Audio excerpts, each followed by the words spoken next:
The steady beep, beep of the heart monitor was the only sound in the room. It was annoying, a rhythmic reminder that my time was running out. Miss Davis? A nurse in blue scrubs leaned over me, her face blurry. Is there anyone we can call? A family member? A partner? I tried to laugh, but it came out as a dry cough. No, I rasped, my throat feeling like sandpaper. There is no one. They're all busy. I'm sorry, she whispered, checking the floor bag. We'll make you comfortable. She walked away, leaving me alone with the cold. It was fitting. I lived the last few years alone. I should die that way too. I closed my eyes and instantly, his face appeared in the darkness. Mark. The memory of that rainy afternoon 3 years ago played in my mind like a movie I couldn't turn off. I think we should see other people, Mark had said, standing in the living room of the apartment I paid for. Other people? I had screamed, dropping my grocery bags. Mark, I worked 3 jobs so you could launch your startup. I skipped my meals so you could buy those suits. We've been together for 7 years. He adjusted his tie to silk when I bought him for his birthday. He didn't even look guilty. He looked bored. And I appreciate the help, Elena, I really do. But my company's taking off now. I need a partner who fits the image. Someone who understands the high society world. And I don't? I had stepped forward, grabbing his arm. I can learn. I've always supported you. He pulled his arm away and dusted off his sleeve, as if my touch was dirt. Sophie understands it naturally, he said, his voice cold. Her father is the CEO of Zenith Corp. She opens doors for me, Elena. You just keep the house clean. Sophie? I choked on the name. The intern? She's 21. She's the future, Mark said, walking to the door. He paused, his hand on the knob, and delivered the line that killed me long before the cancer did. Look at yourself in the mirror, Elena. You're just too plain to be seen with a successful man. The memory faded, replaced by the sterile hospital ceiling. Too plain. I had given him my youth, my money, and my heart, and he replaced me like a used car. I hate you, I whispered to the empty room. Tears hot and angry slid down my temples. I wish I had never met you. I wish I had kept my money. My chest tightened. The beeping sped up. Beep, beep, beep. If I could go back, I thought, my vision going black. I would crush you. The darkness swallowed me whole. Then a sudden, violent gasp tore through my throat. No, I screamed, sitting bolt upright. I wasn't in the hospital bed. I was sweating, clutching a duvet cover with a pattern of yellow daisies. I blinked rapidly. Sunlight streamed through a window I hadn't seen in 10 years. What? I touched my face. My skin was smooth, my hair was thick. I looked around. This was my childhood bedroom. My old posters were on the wall. My textbooks were stacked on the desk. My hands trembled as I grabbed the phone sitting on the nightstand. It was an old model, heavy and blocky. I pressed the home button, October 14th, 2015. My breath hitched. I dropped the phone on the mattress. 10 years, I whispered, staring at my shaking hands. I'm back. I remembered this date perfectly. This was the day. Later this afternoon, Mark was going to meet me at the coffee shop. He was going to ask me to decline my full scholarship to the Architecture Institute so I could cash out the grant money for his business idea. In my last life, I said yes. I clenched my fists, feeling the nails dig into my palms. The pain was real. I was alive. Not this time, Mark, I said aloud, a cold smile forming on my lips. Not this time. I sat at the corner table of the daily grind, staring at the latte in front of me. The foam had settled into a stagnant, sad circle. My hands were wrapped around the ceramic mug, trembling. In my past life, I thought I was trembling from nerves, terrified of disappointing the man I loved. Now I knew it was pure, unadulterated rage. The bell above the door chimed. I didn't need to look up to know it was him. The scent of expensive cologne paid for by my overtime shifts wafted over before he even sat down. Elena, babe. Sorry I'm late, Mark said, sliding into the booth opposite me. He flashed that $1 million smile, the one that used to make my knees weak. Now it just looked practiced. I was brainstorming. Big things are happening. He reached out to take my hand. I pulled it back to pick up my coffee. He blinked, confused, but recovered quickly. It's fine, you're stressed. I get it, he said, waving a hand dismissively. But listen, I have news. I figured out the financing for the startup. Here it comes. The script was exactly the same. Really? I asked, my voice flat. Did you get a bank loan? Better, he said, leaning in, his eyes gleaming with excitement. We don't need a bank. We have us. I did the math, Elena. If you cash out the scholarship grant instead of paying the tuition to the institute, it gives us exactly $40,000. That's enough to lease the office and hire a developer for 6 months. I stared at him. The audacity was breathtaking.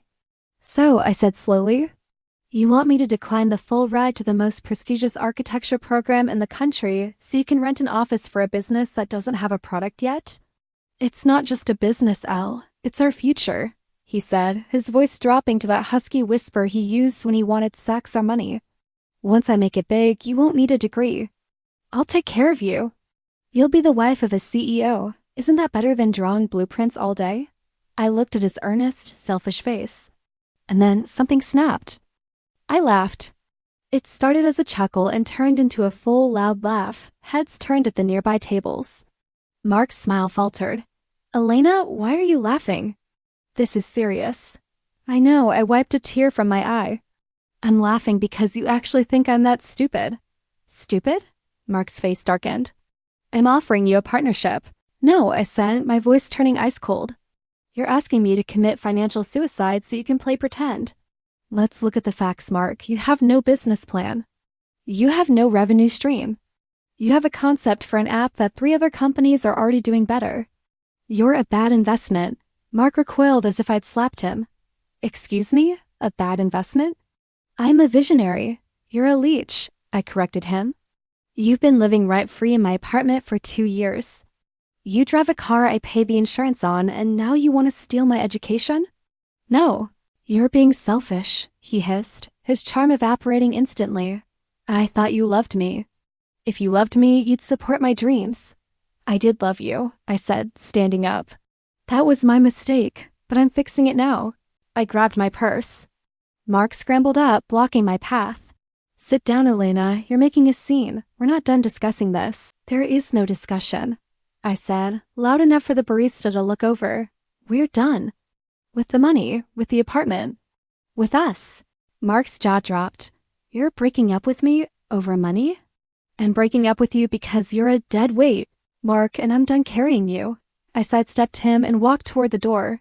You'll regret this. He shouted after me, his voice cracking. You're nothing without me. You're too plain to make it on your own. I didn't turn back. I pushed the door open and stepped out into the crisp autumn air. The heavy weight that had crushed my chest for 10 years was gone. I took a deep breath. It tasted like victory. I pulled my heavy phone out of my pocket and dialed the number I knew by heart. Hello, a groggy voice answered. Sarah, I said, my voice steady and strong. You were right about everything. I just dumped him. There was a second of silence and then a scream of pure joy on the other end. Finally, tell me where you are. I'm bringing tequila. My phone vibrated violently against my hip, startling me out of my thoughts. I fished it out and saw my brother's name flashing on the screen. Hello? Elena, have you seen Facebook? Leo's voice was loud, practically shouting through the speaker. No, Leo, I sighed, shifting my backpack on my shoulder as I walked toward the campus gates. I've been busy actually attending the classes I paid for. Why? Mark is posting trash. He put up a picture of a wilted black rose with the caption, True betrayal comes from those who promised you forever. It's pathetic. Do you want me to go over there and hit him? No, I said, suppressing a laugh. Let him rot, Leo. He's just mad the ATM closed down. He's telling people you abandoned him in his time of need, Leo growled. Mom is worried, by the way. She thinks you're heartbroken. Tell her I'm fine, better than fine. Just ignore him, Leo. He feeds on attention. I hung up just as I reached the steps of the architecture faculty. The autumn wind bit at my cheeks, but I felt warmer than I had in years. I was finally back where I belonged. Then a soft, timid voice called out from behind me. Excuse me? Elena? I froze. I knew that voice. It was higher, squeakier than I remembered, but unmistakable. I turned around. Sophie stood there. She looked exactly as I remembered, just younger. She was wearing a pastel pink cardigan and clutching a notebook to her chest like a shield, her big doe eyes wide and shimmering. The perfect picture of innocence. Sophie, I said, my voice flat. I don't have time. She scurried in front of me, blocking my path to the doors. A few students nearby slowed down, sensing the tension. "Please, just listen," she said, biting her lip. "I just saw Mark this morning. He's devastated." I stopped and crossed my arms. "And this concerns you because?" "I think it's cruel," she said, her voice wobbling just enough to sound sympathetic without being hysterical. "He told me everything. How he trusted you with his vision, and you just walked away because you were scared of his potential." "Is that what he said?" "He said you chose a degree over his happiness," she continued, stepping closer. "That's so selfish, Elena. If you really loved him, money wouldn't matter. You should want to build a future together." I stared at her. The hypocrisy was almost impressive. "If money doesn't matter, Sophie, why are you wearing a cashmere sweater that costs more than my rent?" Her eyes widened and she took a half step back. That's not the point." "It is exactly the point," I said, raising my voice slightly. The crowd around us grew. "You're upset because I wouldn't give him $40,000 of my scholarship money. You think that makes me selfish? I think you should support him." She squeaked. "Love is about sacrifice." "Great," I smiled, stepping into her personal space. "Then you do it." "What?" She blinked, confused. "You're a freshman, right, Sophie Vance? Daughter of the CEO of Zenith Corp?" The color drained from her face. "How do you?" "Everyone knows who your daddy is," I lied. "In my past life, she bragged about it constantly." "Your family is worth millions. If Mark's idea is so brilliant, why don't you ask your dad to fund it, or just use your monthly allowance?" "I can't ask my dad," she stammered, looking around at the students who were now whispering and giggling. "Oh, so you can't ask your dad for money, but you expect me to give up my entire education for a guy I'm not even married to? It's not like that." "It's exactly like that," I snapped. "You want to play the supportive angel? Go ahead, he's all yours. Pay his bills, buy his groceries, and fund his vision. But don't you dare come here and lecture me about sacrifice when you've never worked a day in your life." Sophie stood there, mouth agape, her face burning bright red. She looked like she wanted to cry, but the audience wasn't on her side anymore. "Excuse me," I said, brushing past her shoulder. "I have a class to pass." As I walked into the building, leaving a humiliated Sophie on the steps, I realized something terrifying. In the old timeline, they didn't get close until next year. By cutting Mark off, I had accelerated their timeline. He was desperate for cash, and she was his next target. "Good luck to her," I muttered to myself. "She's going to need it." The invitation felt heavy in my hand, the cream cardstock embossed with gold letters, the annual Silverstone Architecture Gala. In my previous life, this invitation had gone straight into the trash. I had spent this exact night working a double shift at a greasy diner to pay for Mark's server fees. I remember coming home smelling like old fryer oil, only for him to complain that I was late. "Not this time." "You look dangerous," Sarah said, zipping up the back of my emerald green dress. "Like a shark in silk." "Good," I said, smoothing the fabric over my hips. "I'm not going there to make friends. I'm going to build a career." The venue was a sprawling ballroom in the city center, dripping with crystal chandeliers and filled with the murmur of influential people. I took a glass of champagne, my eyes scanning the room. I wasn't looking for romance.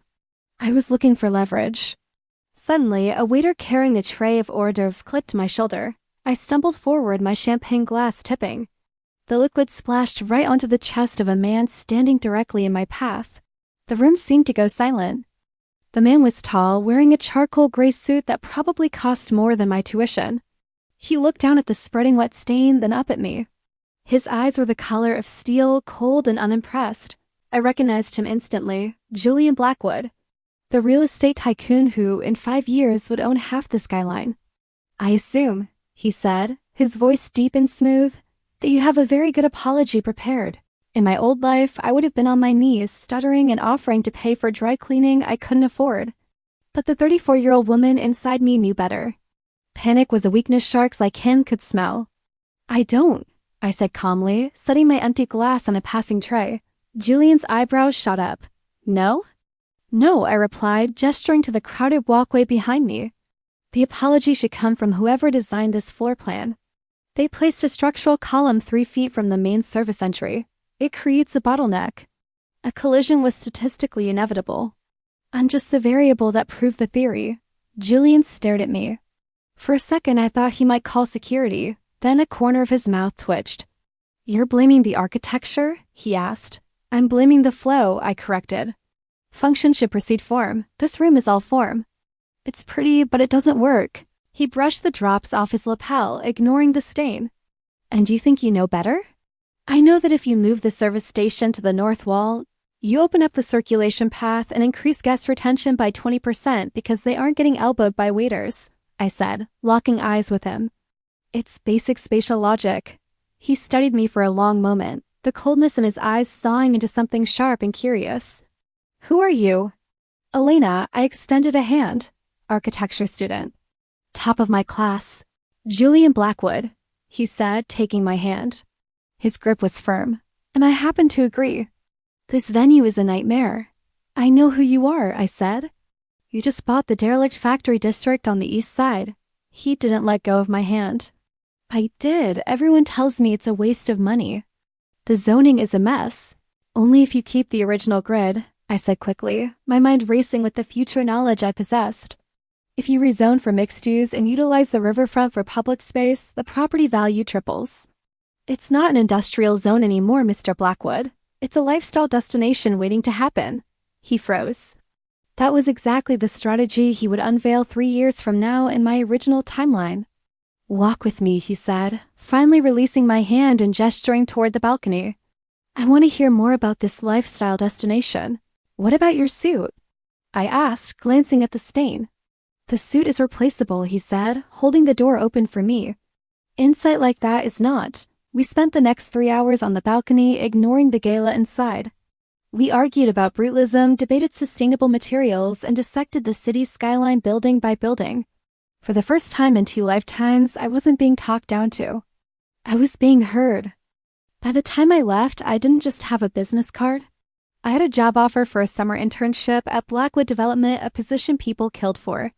As I sat in the taxi heading home, my phone buzzed. It was a text from an unknown number. The North Wall service station idea was brilliant. Don't be late on Monday, J.S. smiled at the screen. Mark wanted a girlfriend who would shrink to fit his world. Julian wanted a partner who could help him build a new one. I was done shrinking. It was time to build. Redo the north elevation, Mr. Henderson said, tossing the blueprints onto my desk. The paper landed with a heavy thud. I blinked, fighting the burn of exhaustion in my eyes. What's wrong with it? Nothing is wrong with it, he said, adjusting his glasses and peering down at me. But it's safe. You didn't get hired at Blackwood Development to be safe, Elena. You were hired because you see things others don't. Push the cantilever. Make it defy gravity. I looked at the clock. It was 9 p.m. I had been here since 7 this morning. I'll have it on your desk by morning, I said, reaching for my third espresso. Mr. Henderson actually smiled. A rare occurrence that terrified most interns. You're a machine, kid. Go home eventually. Julian doesn't pay you enough to die here. Not yet, I muttered as he walked away. But he will. 2 years. That's how long it had been since I walked out of that coffee shop. 2 years of sleepless nights, caffeine overdoses, and climbing the ladder rung by bloodied rung. I wasn't just a student anymore. I was Julian's junior associate. My phone buzzed against the drafting table. I expected it to be Sarah, sending me another update on the wreckage of my past life. You won't believe this, she had told me last week over drinks. Sophie was crying in the quad. Apparently Mark spent their rent money on a networking trip to Vegas and came back with nothing but a hangover. I had just stirred my drink and smiled. Karma was taking its time, but it was thorough. I glanced at the screen now. It wasn't Sarah. Caller ID, Mark. My thumb hovered over the decline button. It was 2 a.m. I was the only one left in the high-rise office, surrounded by the glow of the city lights. Curiosity, cold and detached, got the better of me. I swiped answer and put it on speaker, returning my eyes to my drawings. What? I said. Elle? His voice was thick, slurred. Is that you? It's 2 a.m., Mark. Make it quick. You always answer. He laughed, a wet, pathetic sound. You were always the reliable one. Sophie doesn't answer. She just yells. She says I'm a dreamer. She calls me lazy. I sketched a sharp line across the paper. She sounds observant. Don't be like that, he whined. I'm having a hard time, Elle. The investors, they don't get it. They want metrics and prototypes. Nobody has vision anymore. And Sophie, God, she's so high maintenance. She wants dinners. She wants dinners. She wants trips. She doesn't understand the grind. I stopped drawing. The irony was so thick I could choke on it. She wants the things you promised her, I said calmly. Just like you promised me. It's different. He shouted, then lowered his voice to a whisper. You were low maintenance. We could eat ramen and you'd be happy. I miss that. I miss us. He didn't ask how I was. He didn't ask about my job, my degree, or my life. He just wanted a trash can to dump his emotions into. There is no us, Mark, I said, and I wasn't low maintenance. I was starving myself to feed your ego. I can fix it, he rambled on, ignoring me. I just need a break. Maybe we could grab coffee? I need someone who believes in me. Sophie's dad cut us off. Can you believe that? After everything I'm trying to do for his daughter? Mark, I cut him off, my voice sharp enough to slice glass. Yeah? I'm sitting in an office on the 42nd floor. I'm designing the new library downtown. I'm wearing shoes you can't afford. Do you know why? Because you got lucky? He spat, the bitterness leaking through the booze. Because I dropped the dead weight, I said. You wanted the rich girl, Mark. You wanted the easy life. You got exactly what you asked for. Elena, wait. You chose your future, Mark, I said, reaching for the red button. Live with it. I tapped the screen, silencing his desperate voice. The office went quiet again. I looked down at my blueprint, erased the safe line, and drew a bold, daring curve. Defy gravity, I whispered to myself. I didn't think about him again for the rest of the night. I had a skyline to build. Are you sure this isn't overkill? I asked, smoothing the silk of my crimson backless gown. It felt cool against my skin, a stark contrast to the heat rising in my cheeks. Overkill? Sarah laughed, linking her arm through mine as we stood outside the hotel ballroom doors. Elena, you just closed the contract for the city's new municipal center. You drive a Porsche. You're on the cover of Design Monthly. This dress is a victory lap. Wear it. You're a bad influence, I smiled, though I straightened my spine. She was right. The last time I stood in this hallway, I was 18 and terrified of the future. Now I was 29 and I owned it. Ready to break some hearts? Sarah winked. No, I said, pushing the doors open. Just one. The blast of music and the smell of cheap cologne hit us instantly. The class of 2010 reunion was in full swing. I scanned the room. Faces I hadn't seen in a decade blurred together, some graying, some whiter, all shouting over the DJ. Elena, oh my God. A shrill shriek cut through the noise. Chloe, the class gossip, materialized in front of us. She was holding a neon blue cocktail and vibrating with energy. I saw the article. Chloe practically screamed, grabbing my hand. The woman reshaping the skyline, you look incredible. Is that real silk? It is, I said politely. Good to see you, Chloe. I was just telling everyone. She whispered loudly, leaning in. Remember when you used to wear those baggy hoodies and sit in the back? Look at you now, a total queen. Is it true you're working directly with Julian Blackwood? Partners, actually, I corrected gently. Partners. She squealed, her eyes darting around to see who was listening. That is insane. You know, some people said you'd never leave this town. Shows what they know. Who said that? Sarah asked sharply. Chloe giggled nervously. Oh, you know. Just people. She glanced toward the bar. I followed her gaze. And there he was, Mark. He was leaning against the counter, staring into a beer bottle like it held the secrets of the universe. He looked 10 years older than me, not 5. His hairline was receding rapidly, his face puffy and flushed with drink. He wore a suit that was too tight in the waist and frayed at the cuffs. Standing next to him, scrolling furiously on her phone, was Sophie. She looked miserable. The innocent freshman act had dissolved into a permanent scowl. Mark lifted his head. His eyes swept the room and locked onto me. The bottle in his hand slipped. Smash. Glass shattered on the linoleum. Foam hissed around his shoes. The chatter in the immediate area died down. Smooth, Sophie snapped audibly, not even looking up. You're paying for that, Mark ignored her. He stumbled over the broken glass, his eyes wide and unblinking, fixed on me. He looked like he was seeing a ghost. Elena? He choked out, pushing past a waiter. I didn't move. I swirled the lime in my sparkling water, watching him approach. Hello, Mark, I said. My voice was calm, devoid of the tremor that used to define our conversations.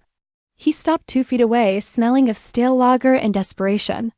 He looked me up and down, taking in the red dress, the diamond studs in my ears, the confidence radiating off me. You look. He couldn't finish the sentence. He swallowed hard. I didn't think you'd come. You've been so hard to reach. I've been busy, I said coolly. I heard he nodded rapidly, sweat beading on his forehead. Big-time architect now. That's great, babe. I always knew. The word hung in the air like a toxin. Excuse me? I interrupted, my voice sharp enough to cut through the bass of the music. Mark froze, realizing his mistake. His face flushed a deep, ugly red. I mean, Elena, sorry, old habit. It's just seeing you like this. It brings back memories. Does it? I asked, raising an eyebrow. Because my memory is pretty clear. The last time we spoke face to face, you told me I was too plain to be seen with a successful man. Chloe gasped behind me. The circle of eavesdroppers tightened. I was stressed, Mark stammered, stepping closer, trying to create an intimacy that didn't exist. Elena, life has been complicated. The startup took longer than expected. Sophie's dad, he's difficult, but we had something real, didn't we? You and me? We were a team. We weren't a team, Mark, I said, stepping back so his breath wouldn't reach me. I was a stepping stone. You just didn't realize I was the one holding you up until I walked away. Sophie finally looked up. She saw me. Her eyes widened, scanning the designer dress and the way Mark was looking at me with a hunger he had never shown her. Mark, Sophie hissed, grabbing his arm. Stop embarrassing yourself. She's laughing at you. Shut up, Sophie, Mark snapped, shaking her off. He looked back at me, his eyes pleading. I made a mistake, Elle, I see that now. You're everything I wanted. I know, I said softly, delivering the final blow. I am everything you wanted. But you are nothing I need, I turned to Sarah. I'm bored, let's go. With pleasure, Sarah smirked. As we walked away, the sound of Mark calling my name was drowned out by the music, fading into the background noise where he belonged. I walked into the boardroom, balancing 2 coffees, expecting a discussion about the structural integrity of the West Wing. Instead, I found the room dead silent. Julian stood by the window, his back to me. A tablet lay face up on the mahogany table. The screen was glowing with a headline that made my stomach drop, Sleeping Her Way to the Skyline. The talent behind Jillian Blackwood's success. I set the coffees down slowly. I take it you've seen the morning news? Julian turned around. His face was unreadable, a mask of stone. It's trending, top story on 3 gossip sites. They claim you were an escort before I discovered you. Sophie, I said, the name tasting like ash in my mouth. She's been busy. The source is anonymous, Julian said, walking over to the table and tapping the screen. But it details your seductive manipulation of former boyfriends. It paints you as a predator, Elena. Investors are already calling. They're nervous. I felt a cold shiver run down my spine. In my old life, a rumor like this would have sent me hiding in the bathroom, sobbing until my eyes swelled shut. I would have begged Mark to defend me, and he would have laughed. But I wasn't that girl anymore. Are you going to fire me? I asked, my voice steady. Julian looked at me, his eyes narrowing. Is that a serious question? It's a PR nightmare, I said, crossing my arms to stop my hands from shaking. Cutting ties with a scandalous woman is the standard corporate move. I wouldn't blame you. Julian laughed. It was a dark, dangerous sound. Elena, look at me. He stepped closer, invading my personal space until I had to look up at him. I don't care what they say. I know who designed that tower. I know who stays here until midnight fixing the engineering flaws. If they want to fight, we'll give them a war. The knot in my chest loosened. He believed in me. Good, I said, exhaling. Because I didn't come empty-handed. I reached into my briefcase and pulled out a thick black folder. I slapped it onto the table next to the tablet. What is this? Julian asked. Insurance, I said. I knew Sophie Vance wouldn't go down quietly. So I did some digging. Or rather, I knew where to look. Julian opened the folder. His eyes scanned the first page. This is her senior thesis? Plagiarized, I explained. Word for word from a French dissertation published in 1998. If that gets out, her degree is revoked. And this? He flipped the page, his eyebrows raising. Her father's tax returns for the charity foundation Sophie runs, I said, pointing to a highlighted figure. It's a shell company. They're laundering money through offshore accounts in the Caymans. I have the account numbers. I knew this because, in my previous life, the scandal broke 5 years from now and destroyed her family. I just decided to speed up the timeline. Julian looked up from the file, a slow smile spreading across his face. It was the smile of a wolf seeing a wounded deer. You are terrifying, he said softly. I'm prepared, I corrected. You're going to need a shark to serve this, he said, pressing the intercom button on the table. Send Trent in. The door opened almost immediately. A man walked in who looked like he had been carved out of granite. He wore a pinstripe suit and carried a briefcase that looked heavier than mine. Mr. Blackwood? The man said, his voice gravelly. He didn't smile. Elena, meet Mr. Trent, Julian said, sliding my black folder toward the lawyer. He's the head of my legal team. He enjoys destroying people. Mr. Trent looked at me, his eyes assessing. I've read the article, Miss Davis. It's libel. Messy, but actionable. I don't just want a retraction, Mr. Trent, I said, meeting his gaze. I want to bury them. Julian tapped the black folder. She has ammunition, Trent. Look at page 4. Trent opened the folder. He read in silence for a moment. Then, for the first time, a small, cruel smirk appeared on his face. Well, Trent murmured, closing the file. This changes things. The plagiarism destroys her credibility. The tax fraud destroys her family. Do you want to release this to the press or use it as leverage? Both, I said. Leak the plagiarism today. It will discredit her anonymous source. Save the tax fraud for the lawsuit. I'll draft the cease and desist for the publishers, Trent said, snapping his briefcase shut. And I'll have a chat with the university board about Miss Vance's academic integrity. By noon tomorrow, she won't be worrying about your reputation. She'd be fighting to stay out of jail. Do it, Julian said. Trent nodded and left the room without another word. I looked back at Julian. Thank you. For trusting me. Don't thank me yet, Julian said, walking back to the window to look out at the city we were building. Just promise me one thing. What? When you take down the rest of your enemies, he said, glancing back at me, remind me never to get on your bad side. Deal, I smiled. Now can we get back to the West Wing? I have a building to finish. The camera flashes were blinding. A relentless strobe light effect that made my head pound. Microphones were shoved in my face, creating a fence of metal and plastic between me and the hungry mob of reporters. Miss Davis. Is it true you falsified your resume? Did you really have an affair with Julian Blackwood to get the lead architect position? What do you have to say to the source who claims you're a fraud? I stood behind the podium, gripping the edges until my knuckles turned white. Beside me, Mr. Trent stood like a statue, holding a thick stack of papers. In my old life, I would have been hyperventilating. Today, I was calm. I leaned into the microphone. I'm not here to defend myself against fiction, I said, my voice amplified across the room. I'm here to report a crime. The room went deadly silent. The reporter in the front row lowered his notepad. A crime? He asked. Are you alleging harassment? I'm alleging grand larceny and corporate embezzlement, I said, nodding to Trent. Trent stepped forward and began distributing the packets of paper to the front row. The reporters grabbed them like starving wolves. What you are looking at, I continued, keeping my eyes fixed on the red recording light of the main camera, are bank transfers authorized by Sophie Vance. Over the last 6 months, she has funneled over $3 million from Zenith Corp's charitable division into a private account. And whose account is it? A woman from City News shouted, flipping through the pages frantically. It belongs to a registered startup called Future Visions, I said, allowing a small, cold smile to touch my lips. The sole proprietor of that company is Mark Reynolds. A gasp rippled through the room. Mark Reynolds? The reporter asked. Your ex-boyfriend? My ex, I confirmed, and Sophie Vance's current partner. They didn't just fabricate rumors to destroy my reputation. They did it to distract you. While you were looking at me, they were stealing from her own father's company. Is this verified? Someone shouted. The transaction numbers are highlighted, Trent interrupted, his voice deep and authoritative. We have already forwarded this file to the district attorney and the board of Zenith Corp. As of this morning, an investigation has been opened.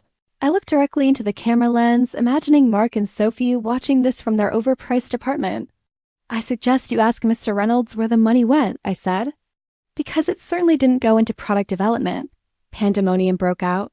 Phones were dialed, producers were screamed at, and the reporters turned on their heels, sprinting out of the room to be the first to break the real story. I stepped back from the podium. That went well. Trent snapped his briefcase shut. Textbook execution, Miss Davis. An hour later, I sat in the leather armchair of my penthouse office, swirling a glass of sparkling water. The large flat-screen TV on the wall was muted, but the images spoke for themselves. The banner at the bottom read, "Scandal at Zenith. CEO's daughter and boyfriend accused of embezzlement." The screen cut to live footage outside Mark's apartment building. Police cars were already swarming the entrance. I watched as Mark was let out in handcuffs, looking pale and terrified. He tried to hide his face with his jacket, but the cameras caught him. Then came Sophie. She wasn't hiding. She was screaming at the officers, tears streaming down her face, her perfect makeup ruined. "They look miserable," Julian said, walking in from the balcony. He sat on the edge of my desk, looking at the screen. "They look like they got caught," I corrected. "Mark just lost everything," Julian observed. "His investors pulled out 10 minutes ago." Zenith Corp issued a statement disowning Sophie to save their stock price. "They're on their own." "He wanted the easy way up," I said, watching Mark get shoved into the back of a squad car. "He wanted the money without the work. He wanted the prestige without the talent. And now?" Julian asked, tilting his head. "Now he has a criminal record and a girlfriend who will blame him for ruining her life," I said, taking a sip of my water. "It's poetic. Do you feel better?" I looked at the screen one last time. In my past life, Mark had left me broken and destitute while he lived off my hard work. Seeing him lose the very future he stole from me didn't bring me joy exactly. It brought me balance. I feel ... I paused, searching for the right word. "I feel like the scales are finally even." "Good," Julian said, picking up the remote and turning the TV off. The screen went black, erasing Mark's terrified face. "Because we have a meeting with the structural engineers in 10 minutes. And I need my lead architect focused." I stood up, smoothing my skirt. "I'm always focused, Julian." "I know," he smiled. "That's why you're the boss." I walked toward the door, leaving the chaos of Mark and Sophie behind in the darkness of the TV screen. They were the past. I was the future. My phone buzzed against the marble surface of my desk. It was an unsaved number. I usually ignored these, but something told me to answer. "Hello?" "Elena, is that you?" The voice was shrill and cracking with emotion. I recognized it immediately. It was Mrs. Reynolds, Mark's mother. "Mrs. Reynolds," I said, leaning back in my chair. "To what do I owe the pleasure?" "Don't take that tone with me," she snapped, though her voice wavered. "My son is out on the street. Sophie, that horrible girl, she changed the locks." She threw his clothes off the balcony. "It sounds like a lover's quarrel," I said calmly, watching the city traffic far below through the floor-to-ceiling glass. "It's not a quarrel, Elena. The police confiscated his accounts.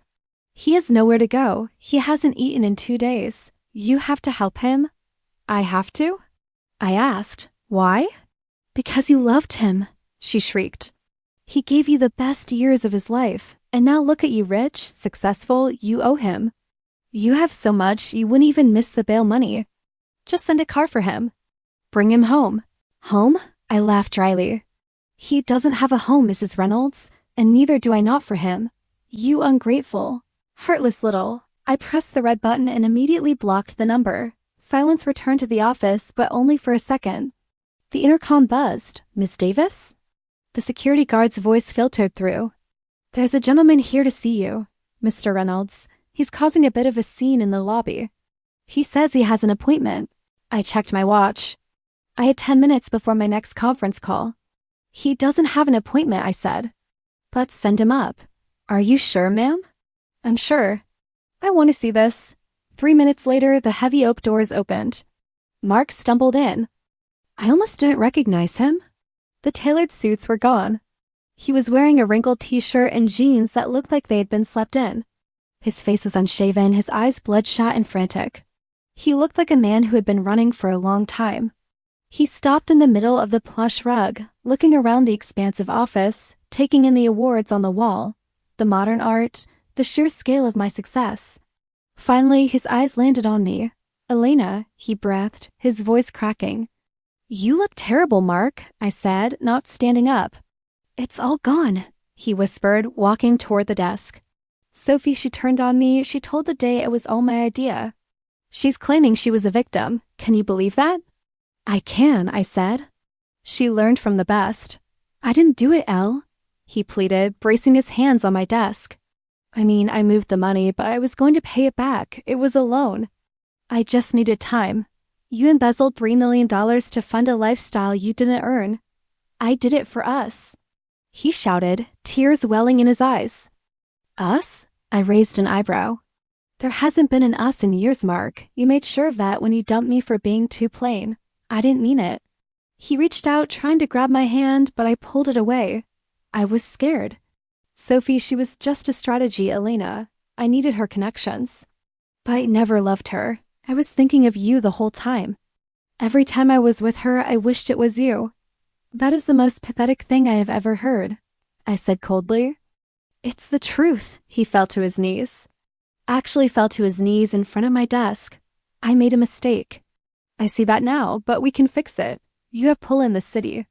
You know the judges. You can get the charges dropped. And why would I do that? Because we belong together, he said, looking up at me with wide, desperate eyes. Look at all this, Elena. You did it. You won, but it's lonely at the top, isn't it? Let me come back. I can help you run things.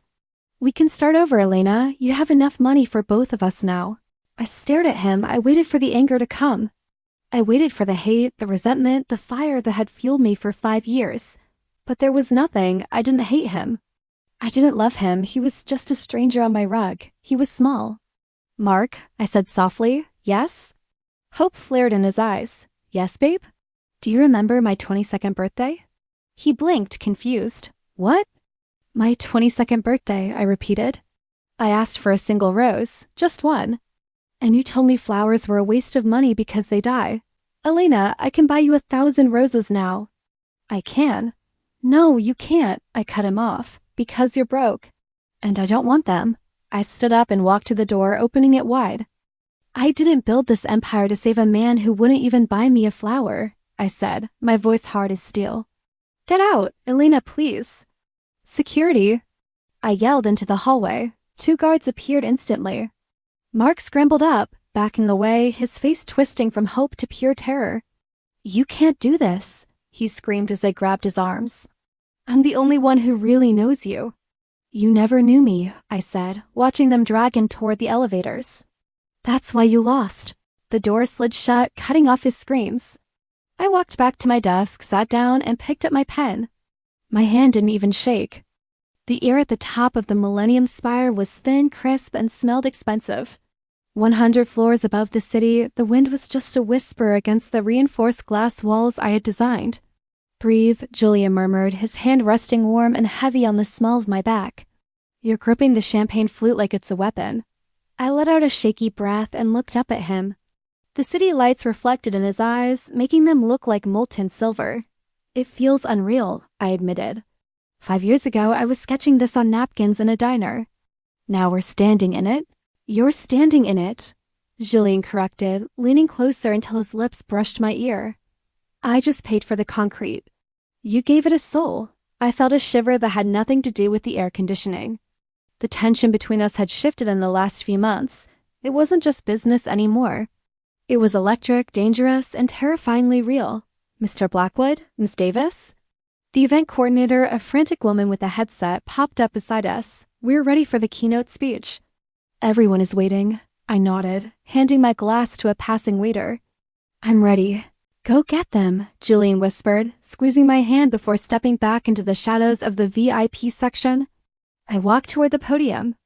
The applause started as a ripple and grew into a roar. Flashbulbs popped, blinding me momentarily. I adjusted the microphone, looking out at the sea of faces, mayors, investors, celebrities, the people who ruled the city. And then I saw the commotion. It was happening near the main entrance, past the velvet ropes. The heavy glass doors were vibrating. Someone was banging on them from the outside. I squinted against the spotlight. It was Mark. He wasn't wearing a suit. He was wearing a faded hoodie and his hair was wild. He was shouting something, his mouth opening and closing like a fish in a tank, but the soundproof glass my design swallowed his voice completely. A hush fell over the back of the room. People turned their heads, annoyed by the distraction. Who is that? I heard a woman in the front row whisper. "Just some drunk," her husband replied, sipping his scotch. "Ignore him." I watched as the head of security, a massive man I had hired personally, stepped forward. He didn't even unholster his weapon.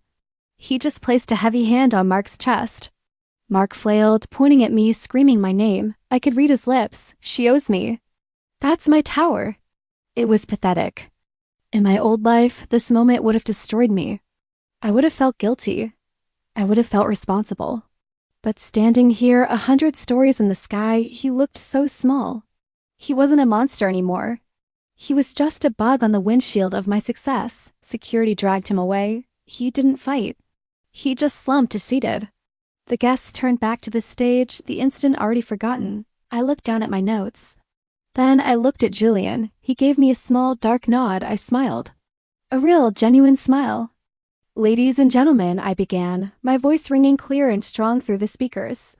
"Thank you for being here tonight." The room went silent, hanging on my every word. "When I designed the Millennium Spire, I wanted to create something that defied gravity," I said, making eye contact with the front row. "But in architecture, we learn a hard truth early on. You cannot build a skyscraper on a cracked foundation." I paused, letting the metaphor sink in.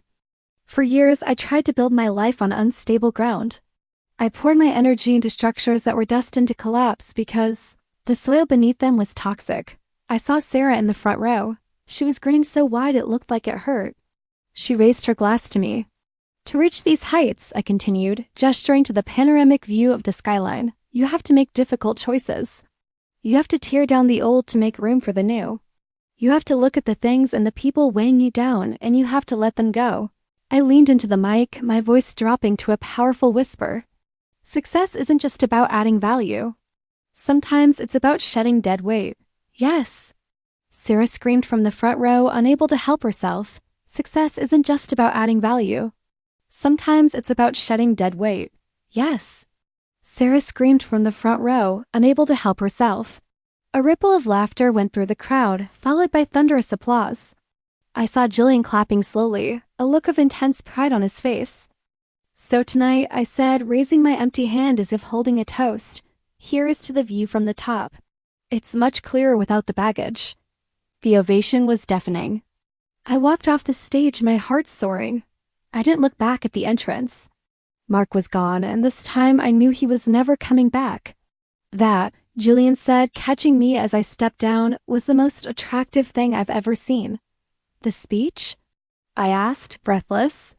"The goodbye," he said, and then, right there in front of the cameras, he kissed me. And for the first time in 2 lifetimes, I wasn't falling. I was flying. "You're going to love this," Sarah's voice chirped through the Bluetooth speaker of my car. I signaled left, turning onto the grim, gray street leading to the precinct. "Tell me, so the fraud investigation is moving fast." "They seized everything. The apartment, the leased Maserati, the fake offshore accounts. Mark is officially destitute." "But that's not the best part. There's a better part?" I asked, checking my rearview mirror. "Sophie," Sarah said, sounding like she was suppressing a cackle. Her dad completely cut her off. To distance the company from the scandal, he publicly denounced her. She's currently working the lunch shift at Burger Barn on 4th Street. Wearing a paper hat and everything. A small, dark chuckle escaped my lips. The girl who mocked me for working 3 jobs is now flipping patties for minimum wage. "Poetic justice is a dish best served with fries," Sarah quipped. "Are you sure you want to do this, Elle?" "You don't owe him a visit." I pulled into the visitor's lot, staring up at the imposing brick building. "I know, but I need to close the book, Sarah. I need to see the last page." "Okay, call me when you're out." "I'll have wine ready." I hung up and stepped out of the car. The air smelled of exhaust and misery. Inside, the process was clinical. I emptied my pockets, passed through the metal detector, and waited for the buzzer. The heavy steel door clanked open. "Booth 4. The guard grunted, not looking up from his clipboard. I walked down the row of plexiglass windows, and there he was. Mark sat slumped in the metal chair, wearing a bright orange jumpsuit that washed out his pale complexion. He looked hollowed out. When he saw me, he didn't bang on the glass like he had at the gala. He just lifted his head slowly. I picked up the black phone receiver. He hesitated, then picked up his. "You came," he said, his voice raspy and defeated. "I did." To gloat? He asked, narrowing his eyes. To see the wreckage? To say goodbye, Mark. He let out a bitter, jagged laugh. You really did a number on me, Elena. I still don't get it. How did you know about the accounts? About Sophie's thesis? You were always one step ahead. It's like you knew what I was going to do before I did it. I knew you, I said simply. That was enough. He leaned forward, the chains on his wrists rattling against the metal ledge. I loved you once. Doesn't that matter? You loved what I could do for you, I corrected. You loved the safety net. The moment I became a person with needs, you cut me loose. So that's it? He spat, a flash of his old anger returning. Because I dumped you? You destroyed my entire life because of a breakup? That's sick, Elena. You're cruel. You're a monster. I really looked at him, and realized the man I had died for in my past life was just a selfish child playing dress-up. Am I? I asked softly. Yes. He hissed, tears of frustration welling in his eyes. I made a mistake. People make mistakes. But you systematically dismantled me. Why? Why go this far? I leaned in closer to the glass, my breath fogging the surface slightly. I looked deep into his confused, terrified eyes. Because in another life, you killed me with your indifference, I whispered. He blinked, recoiling slightly. What? What are you talking about? Another life? You wouldn't understand, I said, placing the receiver back on the hook. Wait, Elena. He slammed his hand against the glass. Don't walk away. Explain it to me. Why did you say that? I stood up, smoothing down my skirt. I didn't look back. I could hear his muffled shouts through the glass, asking for answers I couldn't give him. He would spend the next 10 years in a cell wondering what I meant. That was punishment enough. I pushed through the heavy doors and stepped out onto the sidewalk.